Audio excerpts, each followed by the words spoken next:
Bonjour à tous, dans cette vidéo, on va apprendre à dresser le tableau de signes d'une fonction affine, c'est-à-dire synthétiser l'information dans un tableau selon laquelle la fonction va être positive ou négative, et si oui, sur quel intervalle.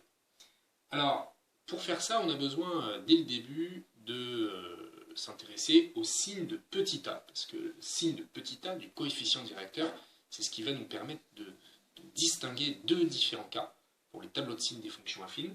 Alors on va s'intéresser au premier cas, le cas où a est strictement positif. Quand a est strictement positif, je vous le rappelle, la fonction affine correspondant, elle est strictement croissante.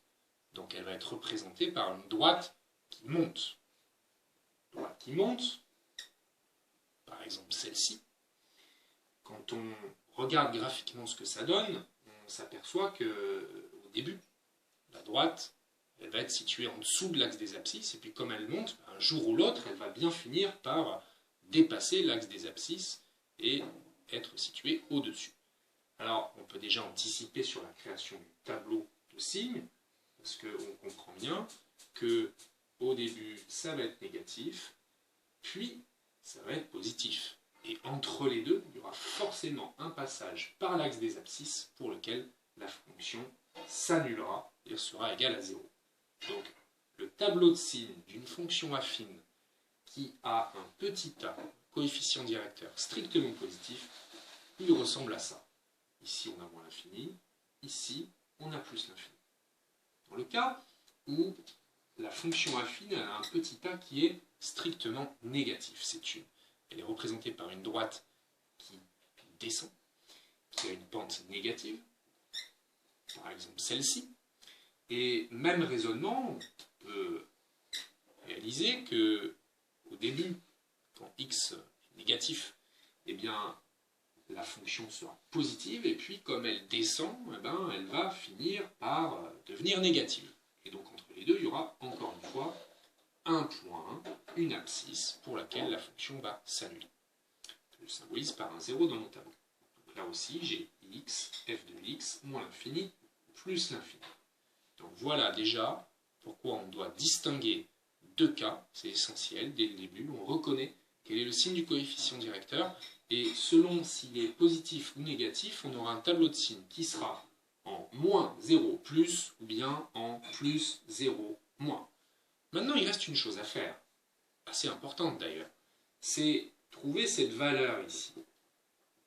Ici et ici. Alors cette valeur, finalement, c'est la valeur de x pour laquelle la fonction s'annule, c'est-à-dire l'abscisse de ce point d'intersection entre la droite et l'axe des abscisses. Alors, pour le trouver, comment on fait? Eh bien, en fait, on va résoudre une petite équation. Pourquoi? Parce qu'ici, on recherche finalement l'antécédent de 0. Je dis l'antécédent parce qu'on sait qu'il est unique, hein, pour une droite, pour une fonction affine. Il y aura une seule solution à l'équation f de x égale 0. Et donc, pour trouver la valeur de ce nombre-là, qu'on appelle la racine, eh bien, on résout la petite équation f de x égale 0. Alors, quand on résout l'équation f de x égale 0, eh bien, en utilisant l'expression de f de x, ça nous donne ax plus b égale 0. Et puis, si on veut résoudre, eh ben, on va identifier les x et puis les constantes. Les x, on les laisse à gauche, et puis les constantes, on les met à droite. Donc, ça nous donne ax égale moins b, faisant l'opération moins b des deux côtés de l'égalité. Et puis il nous reste une dernière opération à faire, c'est la division par a. Au passage, on aurait pu préciser dès le départ que, bien sûr, ce signe n'est valable que pour les fonctions affines qui ont un petit a différent de 0.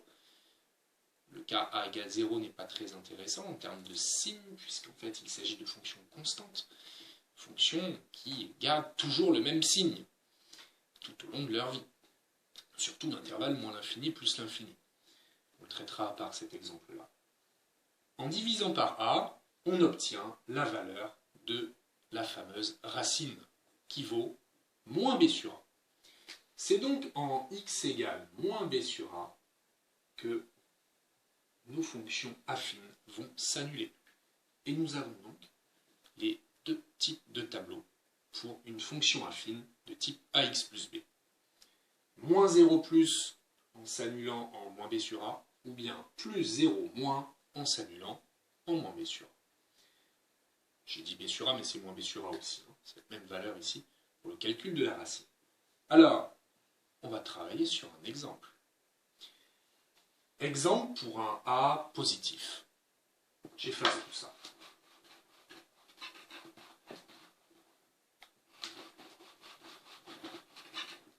On va prendre comme fonction affine f de x égale 2x plus 3. Voilà. Vous constaterez que le petit a ici, il vaut 2, il est donc positif. Donc on peut déjà commencer à dresser le tableau. Comme le petit a est positif, il s'agit d'une droite qui monte, et donc elle sera négative, puis positive, cette fonction affine. Moins l'infini, plus l'infini, x, f de x. Pour le calcul de la racine, on a deux options. Soit on aime le par cœur. Si on aime le par cœur, on peut apprendre par cœur la valeur de la racine, c'est-à-dire moins b sur a. Encore faut-il correctement identifier petit a et petit b. Petit a c'est 2, petit b c'est 3. On fait le calcul de moins b sur a en remplaçant et on trouve la valeur associée. Et on a fini notre tableau de signes. Ou alors, si on n'aime pas trop le par cœur et qu'on préfère mieux comprendre les choses, on se rappelle que la détermination de cette racine résulte de la résolution de l'équation f de x égale 0, puisque c'est la valeur de x qu'on recherche pour laquelle la fonction s'annule. Donc on peut très bien, et c'est ce que je vous conseille d'ailleurs, résoudre l'équation à chaque fois. Voilà. On recherche la valeur de x pour laquelle 2x plus 3 égale 0. Donc on commence notre résolution. On retranche 3 des deux côtés de l'égalité. Puis on divise par 2. On a trouvé x égale moins 3,5, qui est la valeur de notre racine. Et on a fini de dresser le tableau de signes de cette fonction. Si je prends maintenant un petit a négatif, moins 3x plus 5, eh bien, petit a moins 3, négatif, je commence à dresser mon tableau, x, f de x.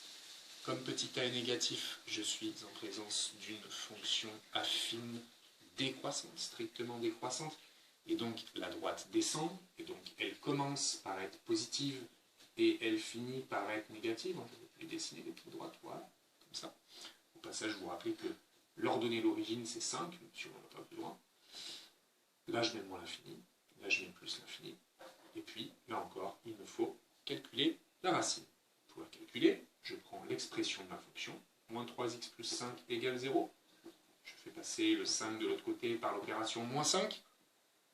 Je divise par moins 3. Et ça me donne 5 tiers. Vous constaterez que dans les deux cas, les valeurs des racines qu'on obtient correspondent bien à moins b sur a. Ici, moins b sur a me donnerait moins 3 sur 2 directement. Et ici, moins 5 sur moins 3, c'est-à-dire 5 tiers. Donc récapitulons, quand on veut trouver le tableau de signes d'une fonction affine, c'est-à-dire écrire sous la forme d'un tableau quand est-ce qu'elle est positive, quand est-ce qu'elle est négative, eh bien, ce qu'on fait, c'est que on repère tout de suite, dès le début, le signe de petit a. C'est ça qui va être discriminant pour nos fonctions. Une fois qu'on l'a repéré, on commence à dresser le tableau. Il nous manque la valeur de la racine. On écrit quelque part sur le côté que c'est moins b sur a, ou alors on résout la petite équation au choix, même si je vous conseille de savoir résoudre des équations du premier degré plutôt que d'apprendre par cœur une petite formule pour la racine. Et une fois qu'on l'a trouvée, cette valeur, on la place ici, c'est l'abscisse du point d'intersection avec l'axe des abscisses, et on a dressé nos tableaux de signes. Alors, rapidement, on peut quand même évoquer le cas où a égale 0. Pourquoi le distinguer, le cas où a égale 0 ? On le distingue parce que dans le cas où a égale 0, on a notre f de x qui serait écrit b. C'est donc une fonction constante. Alors, tout simplement, si la constante elle est positive, eh bien, on aura un tableau de signes qui sera positif. Parce qu'en fait, il s'agit d'une droite qui est toujours au-dessus de l'axe des abscisses. Ça, c'est quand a égale 0 et que b est positif. Et quand a égale 0 et que b est négatif, eh bien, on va avoir un tableau de signes qui sera tout le temps négatif, bien évidemment. On serait en présence d'une droite qui serait en dessous de l'axe des abscisses. Et dans le cas où on est en présence de la fonction nulle, a égale 0, b égale 0, le tableau de signes, pas très intéressant, c'est un 0.